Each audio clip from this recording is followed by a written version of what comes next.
नमस्कार सभी को। एक नवीन टॉपिक के साथ एक बार फिर से मैं आपके समक्ष हाजिर हूं। आज हम जिस टॉपिक की अध्ययन करने जा रहे हैं उस टॉपिक का शीर्षक है भारत में यूरोपियनों का प्रत्यक्ष आगमन 16वीं 17वीं सदी। ये जिसे हम आधुनिक भारत का इतिहास कहते हैं, यानी 17वीं 18वीं और 19वीं सदी के भारतीय उपमहाद्वीप के इतिहास के घटनाक्रम को समझने के लिए हमें उससे पहले भारत में यूरोपियन का प्रत्यक्ष आगमन विभिन्न कंपनियों के रूप में किस प्रकार से हुआ, वो कौन सी परिस्थितियाँ थी जिसके कारण से यूरोपियनों को प्रत्यक्ष रूप से भारत के साथ वो संपर्क करना पड़ा और भारत में प्रत्यक्ष रूप से अपनी उपस्थिति देनी पड़ी। इसी व्यापक जो समझ को विकसित करने का प्रयास है इस बिंदु के माध्यम से किया जाएगा। तो आज का जो टॉपिक है उसमें हम बात करने जा रहे हैं भारत में यूरोपियनों का प्रत्यक्ष आगमन 16वीं 17वीं सदी, और हम इस टॉपिक के माध्यम से कुछ सब टॉपिक्स को समझने का प्रयास करेंगे। सबसे पहले हम ये देखने का प्रयास करेंगे कि भारत और यूरोपियनों के आर्थिक संबंधों की संक्षिप्त जानकारी, अर्थात ईसा की प्रारंभिक सदी से यानी मौर्योत्तर काल से और 1500 ईस्वी के बीच में जो भारत के यूरोप के साथ आर्थिक संबंध और व्यापारिक संबंध स्थापित हुए थे, उनकी प्रकृति किस प्रकार की थी और ये व्यापार है या आर्थिक जो संबंध थे वो किस मार्ग के माध्यम से संचालित होते थे, इसी को हम संक्षिप्त रूप से समझने का प्रयास करेंगे। और फिर ये देखने का प्रयास करेंगे कि 1500 ईस्वी यानी 15वीं शताब्दी के उत्तरार्ध में ऐसी कौन सी परिस्थितियां पैदा हो गई जिसके कारण से परंपरागत व्यापारिक मार्ग को छोड़ करके यूरोपियनों को प्रत्यक्ष रूप से भारत में आने के लिए बाध्य होना पड़ा, और यूरोपीय कंपनियों ने क्यों भारत के साथ व्यापार में दिलचस्पी दिखाई, इसी को हम विस्तृत रूप से समझने का प्रयास करेंगे। तो प्रत्यक्ष आगमन की आवश्यकता क्यों पड़ी और पुर्तगाल ने इस दिशा में नेतृत्व क्यों किया, क्या पुर्तगाल ने अग्रणी भूमिका क्यों निभाई और दूसरे जो देश थे वो इस अग्रणी भूमिका निभाने में क्यों पीछे रह गए, और साथ में हम अंत में पढ़ेंगे कि भारत में पुर्तगाली राज्य की स्थापना है वो किस प्रकार से हुई। तो हम आज का जो ये हमारा टॉपिक है वो अति महत्वपूर्ण है। इस पर हम इसी संदर्भ में बात करने जा रहे हैं कि भारत में यूरोपियनों का प्रत्यक्ष आगमन 16वीं और 17वीं सदी में किस प्रकार से हुआ। जैसा कि आप सभी जानते हैं कि भारत और यूरोपियनों के बीच का जो प्रत्यक्ष संबंध था वो मौर्योत्तर काल से प्रारंभ हो जाता है, और मौर्योत्तर काल को आर्थिक समृद्धि के काल से, इसी कारण से भारत के इतिहास में स्वर्ण काल भी कहा जाता है। स्वर्ण काल का पूरी तरह से कहा जाए या नहीं कही जाए ये एक विवेचना का विषय है, लेकिन आर्थिक प्रगति और आर्थिक समृद्धि उस चरम सीमा पर पहुंची गई थी मौर्योत्तर काल में कि जिसके कारण से हम ये कह सकते हैं कि आर्थिक समृद्धि की दृष्टि से वो एक बहुत गौरवशाली, एक बहुत उत्कर्ष का समय था। लेकिन उस समय जो भारत की जो आर्थिक समृद्धि थी, उस आर्थिक समृद्धि का जो सीधा संबंध था यूरोप के साथ यानी रोमन साम्राज्य के साथ होने वाला व्यापार था। तो रोमन साम्राज्य के साथ ये व्यापार हुआ और बाद में इस व्यापार का पतन भी होता है, लेकिन किसी ना किसी रूप में इस भारत का जो व्यापारिक और आर्थिक संबंध है वो यूरोप के साथ में विभिन्न रूपों में, अप्रत्यक्ष माध्यमों में बना रहता है। इसी को हम समझने का प्रयास करेंगे। अगर हम देखें कि मौर्योत्तर काल से और 1500 ईस्वी के बीच के भारत और यूरोप के आर्थिक संबंधों को अगर हम देखें तो भारत और यूरोप के बीच में कोई सीधा प्रत्यक्ष या व्यापारिक और आर्थिक संबंध नहीं था। भारत के पश्चिमी जैसे कि तट के जो भी छोटे छोटे जो पोर्ट थे, बंदरगाह से, वहां पर अरब व्यापारियों, अरब सौदागरों के द्वारा भारतीय माल को यहाँ से लिया जाता था और वो अरब देशों में जाता था, और अरब देशों के जो व्यापारी और सौदागर उन्हें भूमध्य सागर के तट पर पहले से विद्यमान वेनिस यानी इटली के जो व्यापारी और सौदागर है उनको वो माल प्रदान कर दिए जाते थे, और इटली वासियों के द्वारा वो पूरा का पूरा जो सामान है जो भारत से लेकर के लाया जाता था उस सामान को पूरे यूरोप में पहुंचा दिया जाता था। तो हम देखें कि जो ईसा की प्रारंभिक सदियों से और 1500 ईस्वी के बीच में भारत और यूरोप के बीच में प्रत्यक्ष व्यापारिक संबंध नहीं थे, और जो ये व्यापारिक जो मार्ग है पहले ये अरब सागर के जो अरब व्यापारी हैं और जो सौदागरों के माध्यम से ये अरब देशों में ये सामान भारत से ले जाया जाता था, और यहाँ से अरब देशों से भूमध्य सागर के तट पर जो इटली के वेनिस और जिनेवा के जो व्यापारी थे उनको ये सामान दे दिया जाता था, और वेनिस और जिनेवा के व्यापारी है उनका इतना अधिक एकाधिकार था कि यूरोप में उनके द्वारा वो सामान पहुंचाया जाता था। लेकिन वो कौन सी वस्तुएं थी जिनका भारत से यूरोप में निरंतर अप्रत्यक्ष रूप से अरब व्यापारियों के माध्यम से और इटली के जेनेवा और वेनिस के निवासियों के माध्यम से पूरे यूरोप में उस सामान को पहुंचाया जाता था। तो वो जो सामान थे वो थे गरम मसाले थे, वो थे हाथी दांत की वस्तुएं थे, वो पर्सिपोलिन थे, वो रेशमी वस्त्र के जैसे कपड़े थे, और विभिन्न प्रकार के जैसे कि सूती कपड़े और मलमल है वो भारत से अरब व्यापारियों के द्वारा, अरब सौदागरों के द्वारा अरब देशों में ले जाए जाते थे, और अरब देशों में भूमध्य सागर के माध्यम से इटली और वेनिस के निवासियों को, वेनिस और जेनेवा के व्यापारियों को वो चीजें हैं वो प्रदान की जाती थी। और वेनिस और जेनेवा के जो व्यापारी थे इन चीजों का पूरे यूरोप में प्रचार प्रसार करते थे। तो भारत के जो इन सामानों की निरंतर है वो मांग है वो यूरोप में बढ़ी हुई थी, लेकिन यूरोप के लोगों ने कभी प्रत्यक्ष रूप से भारत में उन वस्तुओं को खरीदने के लिए या उन वस्तुओं को यूरोप तक प्रसारित करने के लिए कभी अपनी प्रत्यक्ष उपस्थिति दी नहीं थी, और ना प्रत्यक्ष उपस्थिति की आवश्यकता उन्होंने कभी महसूस की थी। लेकिन कुछ ऐसी ऐतिहासिक परिस्थितियां, अगर मैं कुछ बात की उसकी बात करूं थोड़ा सा मैप के माध्यम से, तो हम देखते हैं कि जो भारत का जो ये पश्चिमी जैसे कि जो तट है, यहाँ से जो सामान है वो अरब देशों को जाता था, और अरब देशों के माध्यम से ये हम देख रहे हैं कि भूमध्य सागर, ये भूमध्य सागर होते हुए फिर ये इटली और जेनेवा के जो व्यापारी हैं उनके माध्यम से, और ये पूरे यूरोप के में ये व्यापार है वो जाता था। तो यूरोप के जो निवासी हैं और भारत के निवासियों के बीच में प्रत्यक्ष व्यापारिक संपर्क नहीं थे, उनके बीच की जो कड़ी के रूप में थे वो अरब व्यापारी और अरब सौदागर भारत के पश्चिम के जैसे कि तटों से वो सामान खरीदा करते थे, और अरब व्यापारी उन सामानों को अरब यानी भूमध्य सागर के तट पर जाकर के इटली के दो नगरों के जो व्यापारी थे यानी वेनिस और जेनेवा के, जो अपने छोटे छोटे जहाजों के माध्यम से जो भूमध्य सागर के तटों पर उन अरब व्यापारियों का वेट करते थे, उनको वो सामान है वो प्रदान कर देते थे। और वेनिस और जेनेवा के जो ये निवासी हैं ये बाद में चल करके क्या करते थे, वो बाद में चल करके पूरे यूरोप में इन वस्तुओं को पहुंचाने का काम कर दिए जाते थे। तो मसाले जाते थे, और उसके अलावा मलमल है, सूती कपड़े, रेशमी कपड़े हैं, पर्सिपोलिन है, और इसके अलावा अगर हम बात करें तो हाथी दांत की जो वस्तुएं हैं उनकी बहुत अच्छी डिमांड थी, और भारत का जो मलमल है वो पूरे यूरोप के देशों में काफी लोकप्रिय भी था, और मसालों की बहुत ज्यादा वहां पर डिमांड थी। मसालों की डिमांड के पीछे जो सबसे बड़ा जो कारण था वो ये था क्योंकि जो यूरोप का जो पश्चिम का जो इलाका है वो पूरे के पूरे एक ठंडे प्रदेश में पड़ता है, और ठंडे प्रदेश के निवासियों का मुख्य भोजन है वो मांस होता है। तो उस मांस में अगर मसाले का लेप कर दिया जाए तो वो जो मांस है वो कई दिनों तक सुरक्षित रखा जा सकता था। तो इस कारण से भारत के जो मसाले थे वो उत्तम क्वालिटी के थे, और लगभग मौर्योत्तर काल से और 1500 ईस्वी तक लगातार विभिन्न रूपों में भारत का जो ये व्यापारिक संबंध है वो यूरोप के साथ में बना रहता है। और इस व्यापारिक संबंधों के बीच की जो कड़ी थी वो हिंद महासागर में अरब व्यापारी थे, और भूमध्य सागर में वो वेनिस और जेनेवा के निवासी थे, जिनके माध्यम से यूरोप के विभिन्न देशों में वो सामान है वो भेज दिया जाता था।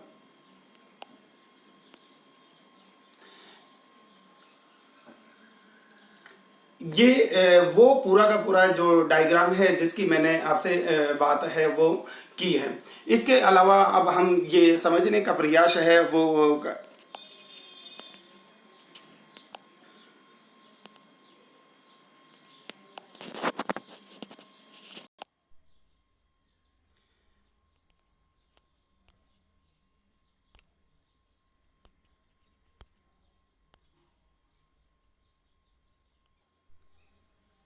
ये तो रहा 1500 ईस्वी तक के भारत और यूरोप के बीच में आर्थिक संबंध और व्यापारिक संबंधों की कहानी कि इसमें कहीं भी यूरोपियनों को प्रत्यक्ष रूप से भारत में उन सामानों को खरीदने के लिए आने की आवश्यकता नहीं पड़ी। लेकिन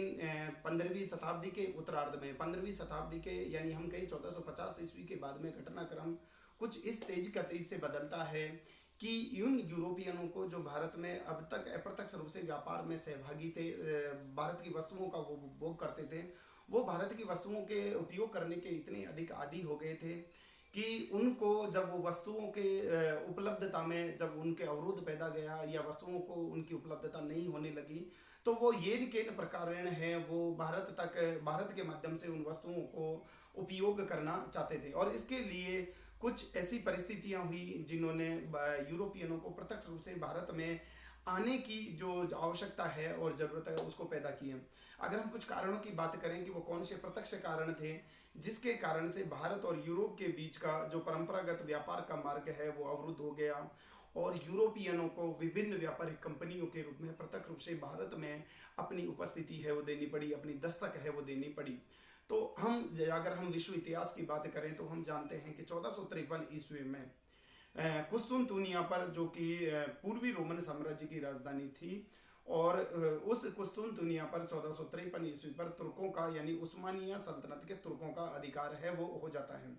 और तुर्कों ने भारत और यूरोप के बीच के जो व्यापारिक जो मार्ग थे भूमध्य सागर के माध्यम से और कुस्तुनतुनिया के नगर के माध्यम से जो व्यापार होता था, उस व्यापारिक मार्ग को एक प्रकार से अवरुद्ध कर दिया। तो भारत और यूरोप के बीच में जो अरब व्यापारियों के माध्यम से जो व्यापार होता था, जब तुर्कों का कुस्तुनतुनिया पर अधिकार हो गया तो वो व्यापारिक जो मार्ग है, वो जो रूट है, ट्रेड रूट है, वो एक प्रकार से अवरुद्ध कर दिया गया। अब भारत का जैसे कि सामान है अरब कंट्रीज के होते हुए, भूमध्य सागर होते हुए यूरोप तक नहीं पहुंच सकता था। तो इसका एक बहुत बड़ा कारण तो ये था कि कुस्तुनतुनिया पर जैसे ही तुर्कों का जैसे कि आधिपत्य हो गया तो परंपरागत व्यापारिक मार्ग है वो अवरुद्ध हो जाता है, जिसके कारण से भी यूरोपियनों को प्रत्यक्ष रूप से भारत में आना पड़ा। अगर हम तीसरे कारण की बात करेंगे तो ये था कि परंपरागत व्यापार में यूरोप के संदर्भ में इटली वासियों का ही प्रभुत्व था। और जब इटली के जो वेनिस और जेनेवा के व्यापारी है, जो अरब व्यापारियों से जो सामान बहुत कम कीमत पर खरीदते थे और उसको यूरोप के देशों में, यूरोप के विभिन्न नगरों में ऊंची कीमत पर बेच करके कम मुनाफा कमाते थे, तो स्पेन, पुर्तगाल और फ्रांस और हॉलैंड के देशों को ये बात अखरती थी कि इस जो पूर्व के साथ होने वाले व्यापार में इस इटली का ही एक अधिकार क्यों बना रहे, क्यों ना इस व्यापार में व्यापारिक प्रतिस्पर्धा में भाग लेकर के हमें भी वो मुनाफा मिलना चाहिए। तो स्पेन, पुर्तगाल, हॉलैंड हो या मैं फ्रांस की बात करूं, इन सभी लोगों को इटली का जो पूर्व के साथ होने वाला जो अप्रत्यक्ष व्यापारिक एक अधिकार था वो खलता था। इसी व्यापारिक एक अधिकार को चुनौती देने के क्रम में इन यूरोप वासियों ने प्रत्यक्ष रूप से भारत में आने की बात है वो सोची। इसी समय जैसा कि आप सभी जानते हैं कि यूरोप में एक पुनर्जागरण का दौर है वो प्रारंभ हो गया था और मनुष्य के जो चिंतन पर जो धर्म है वो हावी हो गया था। मनुष्य के एक व्यक्तित्ववाद का विकास है इस पुनर्जागरण काल में देखने को मिला और पुनर्जागरण काल ने इस काल के मनुष्य को साहसी बनाया और इस पुनर्जागरण ने ही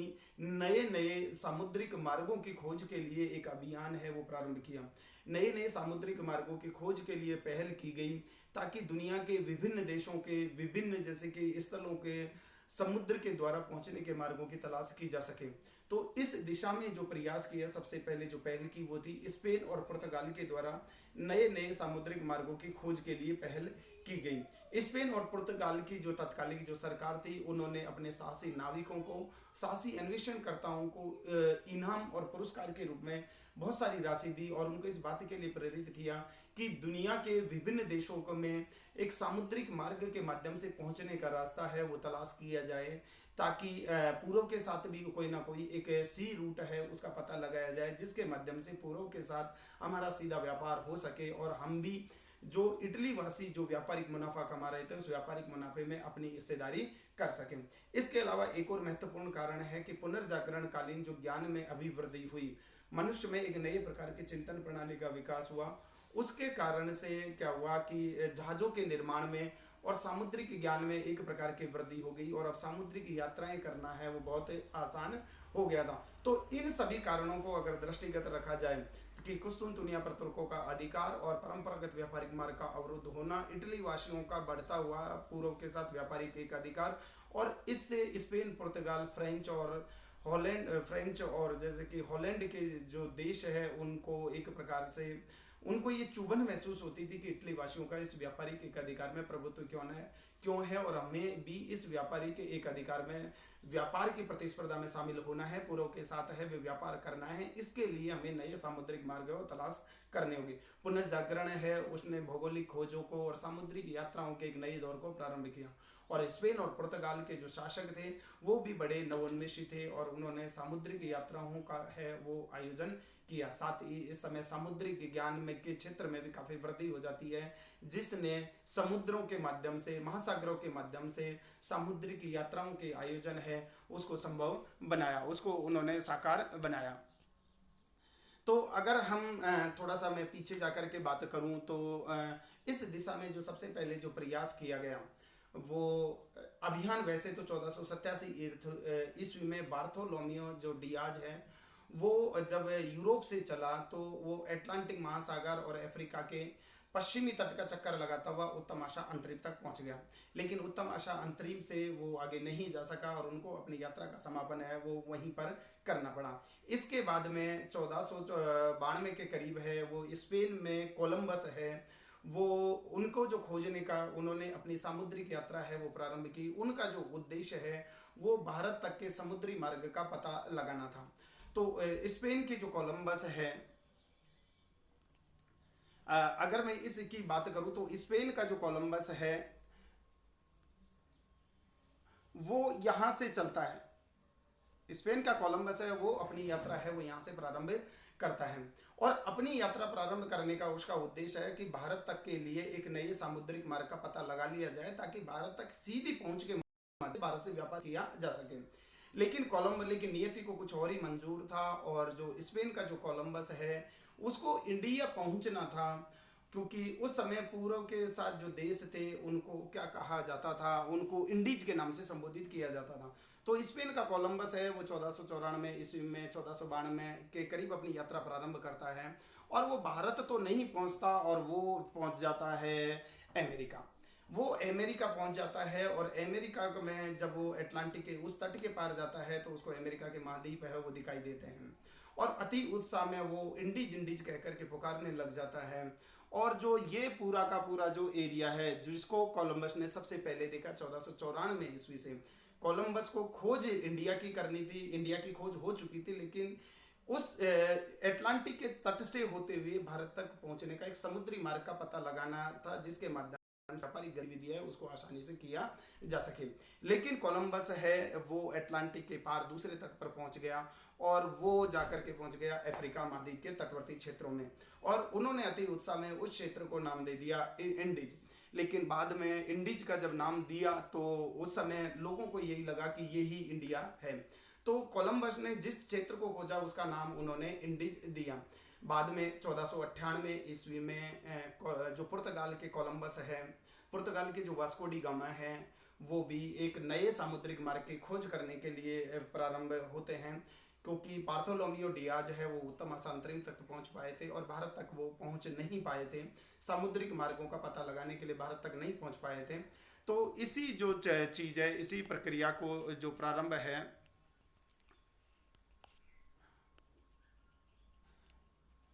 इसी प्रक्रिया को जो प्रारंभ है वो करते हैं बाद में 1498 ईस्वी में पुर्तगाल के जो कोलंबस है वो अपनी सामुद्रिक यात्रा है वो प्रारंभ करते हैं। और जो पुर्तगाल के जो वास्को डी गामा है, यानी सॉरी मैं पुर्तगाल के वास्को डी गामा है और स्पेन के कोलंबस है, कोलंबस ने खोजना भारत को था लेकिन 1494 ईस्वी में वो अमेरिका महाद्वीप पहुंच जाता है और इस इलाकों को इंडीज के नाम से संबोधित कर देता है। और बाद में 1498 ईस्वी में वास्को डी गामा जो कि पुर्तगाल के नाविक थे उनका सामुद्रिक अभियान प्रारंभ होता है और वास्को डी गामा है वो अगर मैं बात करूं तो इस स्थान से अपनी यात्रा प्रारंभ है वो करते हैं और वो इस तरह से चलते चलते वो यहाँ तक पहुँच जाते हैं। ये वास्को डी गामा का जो सी रूट है, वास्को डी गामा यहाँ से चलते हैं और अफ्रीका के पश्चिमी तट होते हुए वो उत्तम आशा अंतरिक्ष पर पहुंच जाते हैं। उत्तम आशा अंतरिक्ष तक तो बार्थोलोमेव डियाज भी पहुंचे थे 1487 ईस्वी में, लेकिन भारत अभी बहुत दूर था। यहाँ उत्तम आशा अंतरिक्ष पर वहाँ पर जो गुजरात है, गुजरात के लोगों का जो व्यापार है वो अक्सर है वो उत्तम आशा अंतरिक्ष और अफ्रीका तक इस प्रकार से होता था। तो गुजराती जो व्यापारी हैं, गुजराती व्यापारियों में मुस्लिम सौदागर शामिल थे, वो अक्सर उत्तम आशा अंतरिक्ष तक व्यापार करने के लिए अपने जहाज़ों के माध्यम से आया करते थे। जब वास्को डी गामा ये उत्तम आशा अंतरिक्ष पहुंचा, यानी जो दक्षिण अफ्रीका का जो निचला जो छोर है लास्ट में पिंक पॉइंट अंतरिक्ष उसे कहते हैं, जो समुद्र की ओर निकला हुआ नुकीला भाग है उसको अंतरिक्ष के नाम से जाना जाता है। तो ये जो वास्को डी गामा है इसको यहाँ पर अब्दुल मजीद नामक एक गुजराती व्यापारी है वो मिल जाता है। दोनों के बीच में आपस में वार्ता होती है तो वास्को डी गामा कहते हैं कि मुझे भारत तक जाना है, तो अब्दुल मजीद कहता है ठीक है आपको भारत तक जाना है और मैं भारत से आया हूँ, कोई दिक्कत नहीं, मैं आपको भारत तक है वो पहुंचाने का कार्य है वो कर देता हूँ। तो जो ये वास्को डी गामा यानी बार्थोलोमियो डियाज को उस तरह अब्दुल मजीद जैसा कोई व्यक्ति नहीं मिला था और बार्थोलोमियो डियाज का जो अभियान है वो अधूरा रह गया था। उसको वास्को डी गामा ने अब्दुल मजीद नामक गुजराती व्यापारी के माध्यम से वो पूरा किया। और अब्दुल मजीद है उसको, यानी वास्को डी गामा को उत्तम आसान द्वीप से कहाँ ले जाता है, उसको ले जाता है वो कालीकट पर, यानी कालीकट आज के केरल में पड़ता है और इसको हम मालाबार तट के नाम से भी जानते हैं। तो कालीकट पर वो 1498 ईस्वी में वास्को डी गामा है वो वहां पर उतरता है। और उस समय कालीकट के शासक थे जमोरिन। उस समय कालीकट के शासक कौन थे? जमोरिन थे। और कालीकट के शासक जमोरिन है, उन्होंने वास्को डी गामा का स्वागत भी किया। और वास्को डी गामा कुछ दिनों तक उस कालीकट के एरिया में, उस मालाबार के एरिया में कुछ दिनों तक रुकने के पश्चात वापस अपने जहाज के माध्यम से जिस रूट से आए थे उसी जहाज से वापस वो उसी रूट का अनुसरण करते हुए, इस तरह से होते हुए वो वापस पहुंच जाते हैं यूरोप में, यानी वो पुर्तगाल में पहुंच जाते हैं। और अपने साथ में जो वो सामान लेकर के गए थे, यानी जो कुछ मसाले वो लेकर के गए थे पश्चिम के, जैसे कि तटों से इकट्ठा करके काली मिर्च है, लौंग है, इलायची है और कुछ और भी जो कोई चीज़ है वो लेकर के गए थे, वो यूरोप में 60 गुना ज़्यादा कीमत पर बेचा गया। तो पुर्तगाल में एक प्रकार से वास्को डी गामा के अभियान के पश्चात एक हलचल मच गई। और जब 1 रुपए की चीज, अगर हम आज के संदर्भ में करें कि 1 रुपए में कोई खरीदी हुई चीज जब यूरोप में जाकर के 60 रुपए में बिक रही है, तो उस व्यापारी को कितना मुनाफा होगा इसका अंदाजा लगाया जा सकता है। तो वास्को डी गामा का जो ये अभियान था, इन्होंने पुर्तगालियों को भारत के मामले में रुचि पैदा कर दी। और पुर्तगालियों को जितना लग रहा था कि भारत से व्यापार करने में इतना मुनाफा कमा सकते हैं, वो उनकी उम्मीदों से बहुत ज़्यादा थे। तो पुर्तगालियों ने उसी दिशा में निरंतर है वो लगातार है वो प्रयास करने लगे। और पुर्तगालियों की एक स्पष्ट पॉलिसी बन गई कि भारत के साथ, पूर्व के जगत के साथ उनका ही एक प्रकार से व्यापारिक एक अधिकार स्थापित करना है और उस व्यापार में बढ़ चढ़ करके हिस्सा लेना है। इसी बात को हम समझने का है वो इसी बात को हम समझने का प्रयास है वो करेंगे।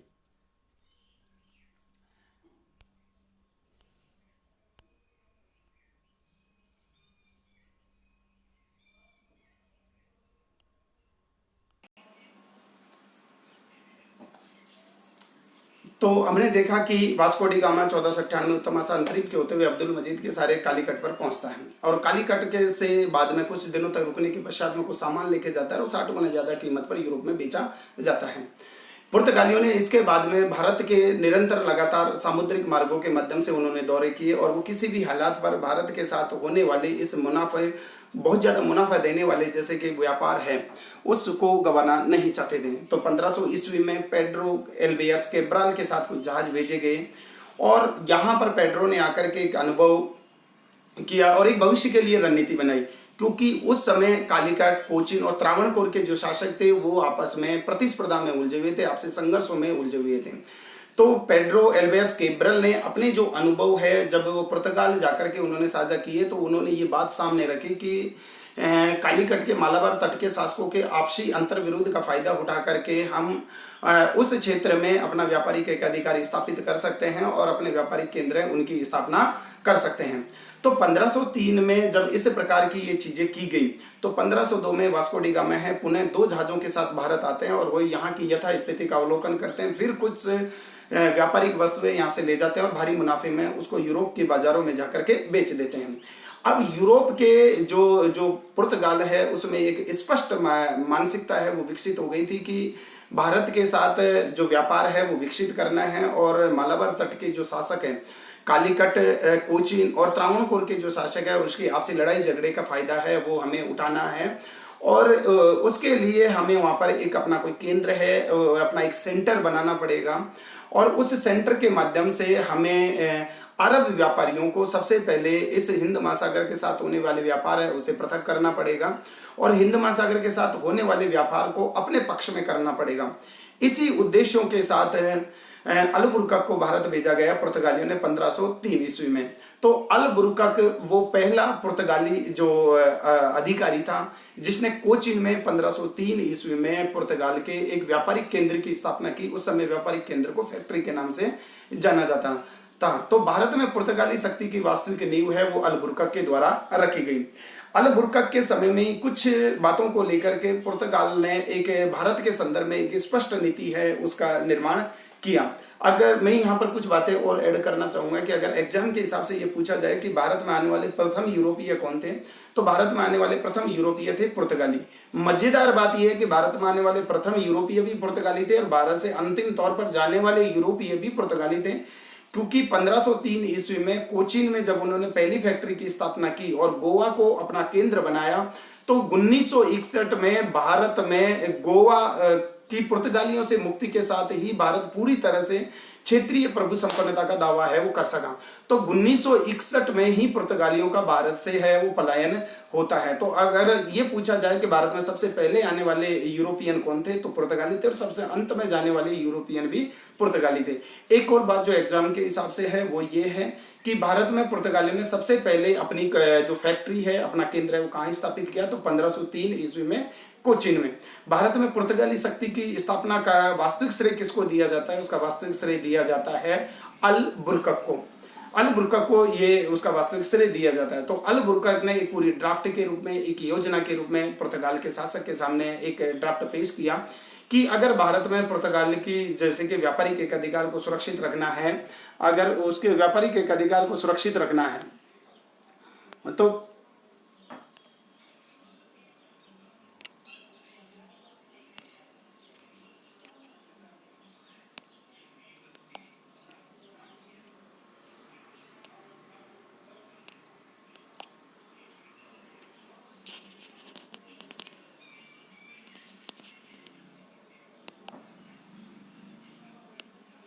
सॉरी कुछ डिस्टरबेंस हो गया था। अगर भारत में अपने व्यापारिक हितों को सुरक्षित रखना है, तो उसके संदर्भ में पूरा का पूरा जो ड्राफ्ट है किस नीति पर काम किया जाए, वो अल बुरकक ने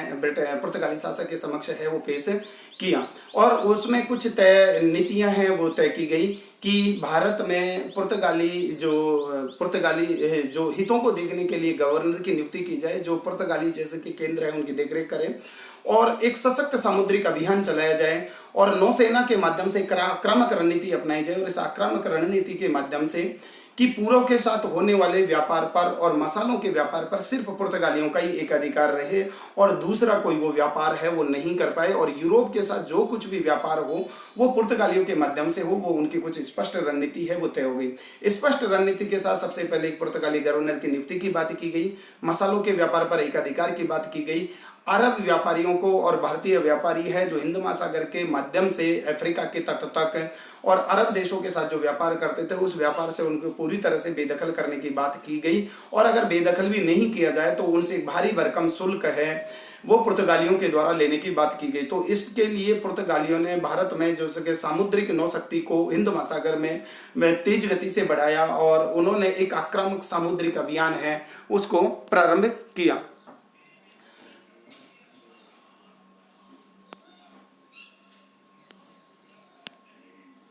तो सबसे पहले जो भारत में जिसको बना करके अगर हम बात करें, तो सबसे पहले भारत में जिसको पुर्तगाल का गवर्नर बना करके भेजा गया वो थे अल्मेडो। सबसे पहले भारत में पुर्तगाल का गवर्नर बना करके भेजा गया अल्मेडो को 1505 से 1509 ईस्वी तक जो अल्मेडो है वो भारत में पुर्तगालियों का गवर्नर रहता है। अल्मेडो ने बड़ी आक्रामक जो रणनीति है वो अपनाई और उसके समय में कुछ जैसे कि न केवल फैक्ट्रियों की स्थापना की गई बल्कि उनका फोर्टिफाइड भी किया गया, उनकी किलेबंदी भी की गई। उसी संदर्भ में अगर हम देखें तो अजानिवा, कीवा, बेसिन और कोचीन में किले बनाए गए। और साथ ही जब ये पुर्तगालियों की हिंद महासागर में सामुद्रिक शक्ति बढ़ रही थी और गुजरात के जो व्यापारियों को और तुर्की और मिस्र के जो अरब व्यापारियों के माध्यम से जो भारत के साथ व्यापार होता था, जब इनके व्यापारिक एक अधिकार को चुनौती दी जाने लगी तो मिस्र, तुर्की और गुजरात के शासकों की संयुक्त सेना ने इन पुर्तगालियों पर बार प्रहार किया। लेकिन अल्मेडो के नेतृत्व में इन तीन पक्षों की यानी तुर्की, मिस्र और गुजरात के शासक उस समय थे महमूद बेगड़ा कि इसकी संयुक्त सेना को अल्मेडो के द्वारा परास्त कर दिया गया। और न केवल परास्त किया गया बल्कि अरब सागर के फारस की खाड़ी के महत्वपूर्ण जैसे कि तटों पर जैसे कि होमुर्ज पर भी इनका कब्जा हो गया। इसके बाद में एक प्रकार से पुर्तगाल की जो सामुद्रिक शक्ति है और भारत के मालाबार जैसे कि तट पर उनका एक प्रकार का व्यापारिक एकाधिकार, व्यापारिक प्रभुत्व है, उनकी आक्रामक सामुद्रिक अभियानों के माध्यम से स्थापित हो गया था। क्योंकि इस समय मालाबार के जो तीनों शासक थे, जैसे मैंने पहले कहा, कोचिन, कालीकट और त्रावणकोर के शासक है, वो आपसी संघर्ष में, आपसी प्रतिस्पर्धा में उलझे रहे और पुर्तगालियों ने उनकी इसी आपसी प्रतिस्पर्धा का जो है वो फायदा उठाया। 1505 से 1509 ईस्वी तक भारत के संदर्भ में प्रथम पुर्तगाली गवर्नर थे अल्मेडो। उसके बाद में 1509 ईस्वी में अलबुर्कक भारत के गवर्नर के रूप में आया और उसने बीजापुर के शासक से एक लड़ाई में गोवा है वो उसे अधिकृत कर लिया। 1510 ईस्वी में गोवा पर अधिकार कर लिया और इसके बाद में जो गोवा है वो गोवा एक महत्वपूर्ण केंद्र के रूप में उभर करके आया पुर्तगाल की जैसे कि शक्ति के लिए। अगले अगर हम महत्वपूर्ण गवर्नर की बात करें तो वो अगले गवर्नर थे नीना दी कुन्हा। 1529 से 1538 तक वो भारत में पुर्तगाली जैसे कि केंद्रों की देखरेख करने वाले गवर्नर के रूप में रहते हैं और इनके समय में भी बहुत तेज गति से सामुद्रिक अभियान चलाया गया। इन्होंने शक्ति का और बल का सहारा लिया और अफ्रीका के पूर्वी तट पर अधिकार स्थापित किया। गुजरात के शासक जो नीना दी कुन्हा के समय थे वो बहादुर शाह थे और बहादुर शाह के साथ इनका निरंतर संघर्ष हुआ। उस समय तुर्की और मिस्र के साथ भी इस नीना दी कुन्हा का, यानी मैं कहूँ कि पुर्तगाल के जो भारतीय बस्तियों का संघर्ष चलता रहा और इसी संघर्ष में बहादुर शाह से उनको बसीन का जो इलाका है वो मिल गया और बहादुर शाह और नीना दा कुन्हा के बीच एक जहाज पर मुलाकात के दौरान हाथापाई होगी और उसी हाथापाई में बहादुर शाह है वो मारा गया। ये नीना दी कुन्हा ही थे जिसके समय में ही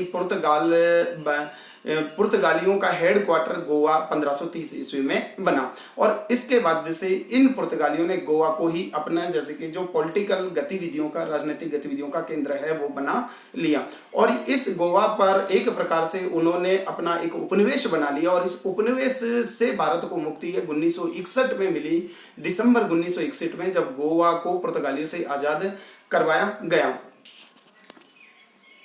तो अगर हम भारत में पुर्तगाली शक्ति के केंद्रों की बात करें तो भारत में जहाँ जहाँ पुर्तगालियों ने अपनी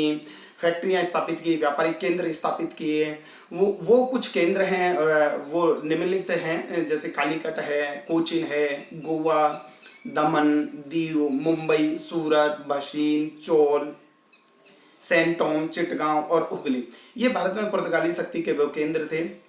और इन सब का जो प्रारंभिक हेडक्वार्टर था वो कोचीन था, लेकिन 1530 ईस्वी में वो केंद्र है वो गोवा के गवर्नर के माध्यम से ये पूरे के पूरे जो इलाके है उसको नेतृत्व दिया जाता था। मैं जब बात कर रहा था कि 1530-40 ईस्वी के आसपास जब पुर्तगालियों का अफ्रीका के पूर्वी तट पर अधिकार हो गया, अरब सागर के तटों पर अधिकार हो गया, फारस की खाड़ी पर अधिकार हो गया और इन्होंने तेज गति से बढ़ते हुए इन्होंने श्रीलंका पर भी अपना अधिकार कर लिया और इन्होंने जिसे मलक्का, जावा, सुमात्रा के जो मशाला द्वीप है इन पर भी इनका अधिकार हो गया। तो इन्होंने क्या किया कि इन तीनों इलाकों के लिए अपने जो पुर्तगाल के शासक ने 3 गवर्नरों की नियुक्ति की। इसमें से एक गोवा के गवर्नर थे जो कि हिंद महासागर के और भारत के जो मालाबार तट है उससे संबंधित गतिविधियों की देखरेख किया करते थे। एक दूसरे गवर्नर है मोजाम्बिक के गवर्नर जो अफ्रीका के पूर्वी तट पर जो भी पुर्तगाली बस्ती की स्थापना हुई थी उसकी देखरेख करते थे। एक मलक्का के गवर्नर थे जो दक्षिण पूर्वी एशिया में जो पुर्तगालियों ने अपने जो व्यापारिक केंद्र बनाए थे, अपने जो एक प्रकार से इनिशियल जो राजनीतिक प्रभुता हासिल की थी उसकी गतिविधियों की देखरेख करते थे। तो ये 3 गवर्नर यानी मोजाम्बिक के गवर्नर, गोवा के गवर्नर और मलक्का के गवर्नर के माध्यम से पुर्तगालियों ने हिंद महासागर और दक्षिण पूर्वी एशिया या पूर्वी जगत के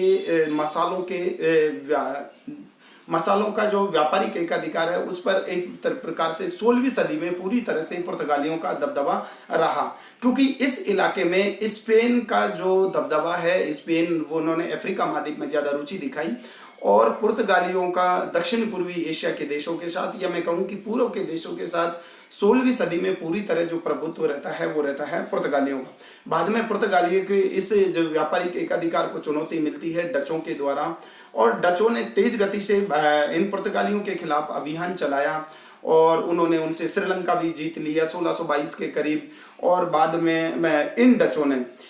दक्षिण पूर्वी एशिया यानी मलक्का जैसे के द्वीप है वहां से भी पुर्तगालियों को खदेड़ दिया। इसी समय पुर्तगालियों के साथ बंबई को लेकर के भी एक दिलचस्प किस्सा है, कि 1662 ईस्वी में जो ब्रिटेन के जो राजकुमार थे प्रिंस चार्ल्स द्वितीय, उसका विवाह पुर्तगाल की जो राजकुमारी कैथरीन द्वितीय के साथ है वो हो जाता है। तो दहेज के रूप में जो बम्बई का द्वीप है वो राजकुमार चार्ल्स द्वितीय को दे दिया जाता है। और बाद में यही जो बम्बई का जो द्वीप है चार्ल्स द्वितीय के द्वारा जब भारत में अंग्रेजी ईस्ट इंडिया कंपनी आती है तो उसको 1664 में वो द्वीप है वो नाम मात्र के शुल्क पर उसको किराए के रूप में दे दिया जाता है। तो भारत में जो पुर्तगाली जो शक्ति थी वो 16वीं सदी में इनके जो हिंद महासागर में हो, अरब सागर में हो और दक्षिण पूर्वी एशिया के साथ में व्यापारिक एक अधिकार है वो पुर्तगालियों का ही था। लेकिन 17वीं सदी में ईस्ट इंडिया कंपनी से इनको चुनौती मिली, डचों से इनको चुनौती मिली, फ्रांसीसियों से इनको चुनौती मिली और बाद में केवल 17वीं और 18वीं सदी में ईस्ट इंडिया कंपनी के द्वारा इनको सिर्फ गोवा तक सीमित कर दिया गया और गोवा, बसिन, दमन और दीव यही इनकी राजनीतिक शक्तियों के केंद्र रहे। और बसिन, दमन और दीव 1954 में पुर्तगाली अधीनता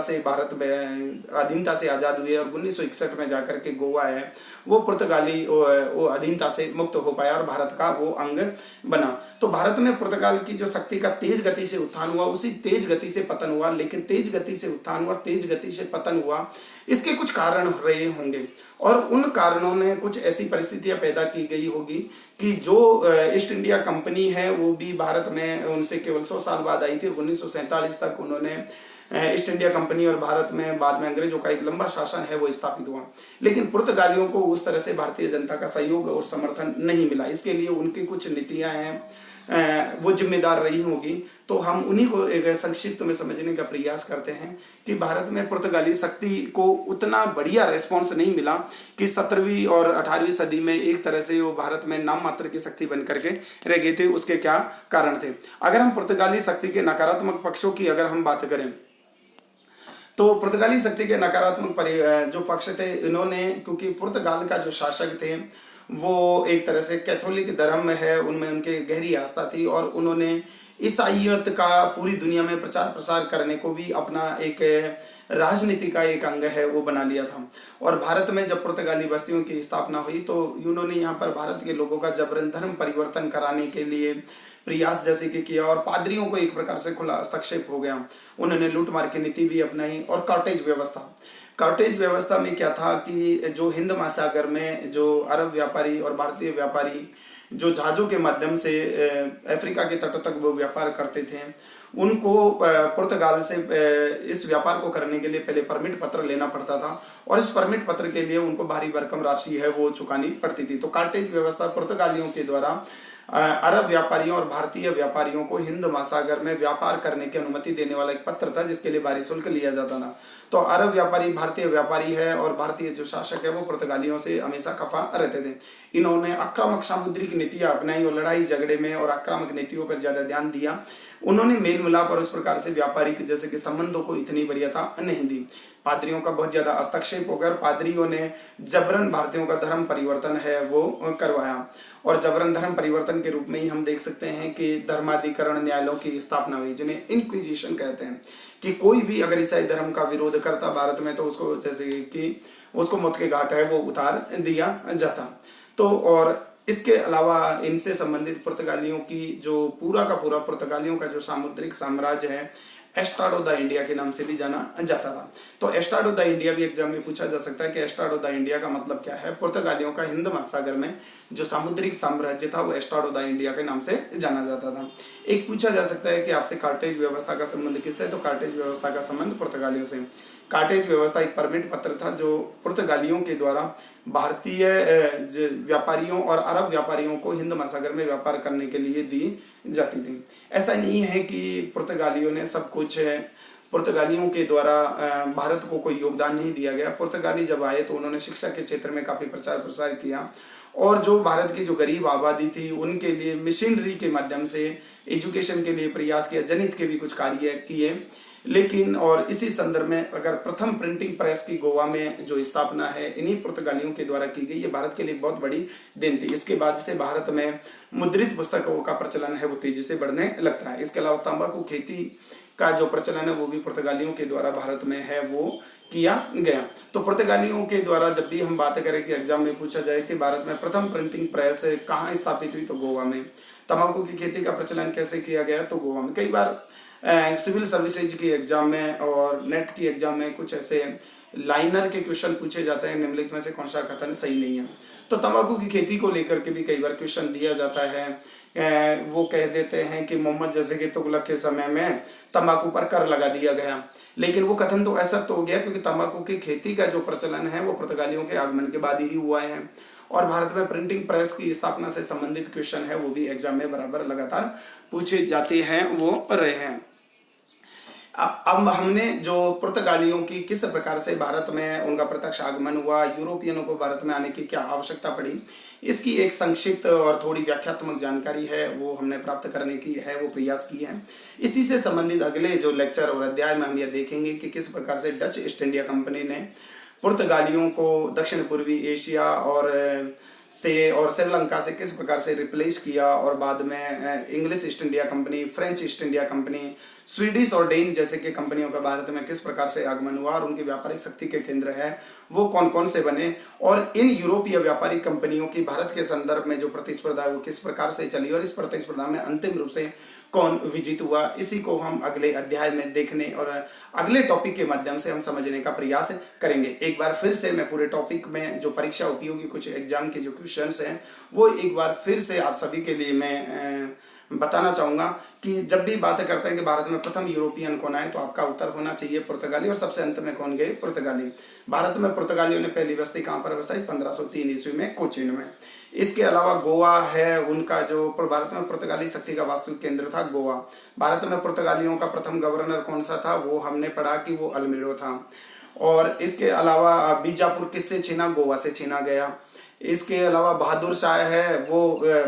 किस प्रकार से हमने देखा कि नीना डेकुना के साथ एक है वातापाई में ये मारे गए। कॉटेज व्यवस्था से आप क्या समझते हैं, कॉटेज व्यवस्था वो एक परमिट पत्र था जो पुर्तगालियों के द्वारा अरब व्यापारी और भारतीय व्यापारियों को हिंद महासागर में व्यापार करने के लिए दिया जाता था। एस्टाडो द इंडिया क्या था, एस्टाडो द इंडिया एक हिंद महासागर में पुर्तगालियों का जो सामुद्रिक साम्राज्य था उसको एस्टाडो द इंडिया के नाम से जाने जाते थे। प्रथम प्रिंटिंग प्रेस की स्थापना कहाँ हुई, गोवा में 1556 ईस्वी में हुई। बम्बई का जो द्वीप ईस्ट इंडिया कंपनी को किससे मिला, वो पुर्तगालियों से मिला था, ये भी आपको अच्छे प्रकार से विदित है। इसके अलावा भारत में तंबाकू की खेती का प्रचलन किसके द्वारा किया गया, ये पुर्तगालियों के द्वारा किया गया। तो पुर्तगालियों की भारत में असफलता के कारण क्या थे, और पुर्तगाली है उनके नकारात्मक पक्ष क्या थे, सकारात्मक पक्ष क्या थे,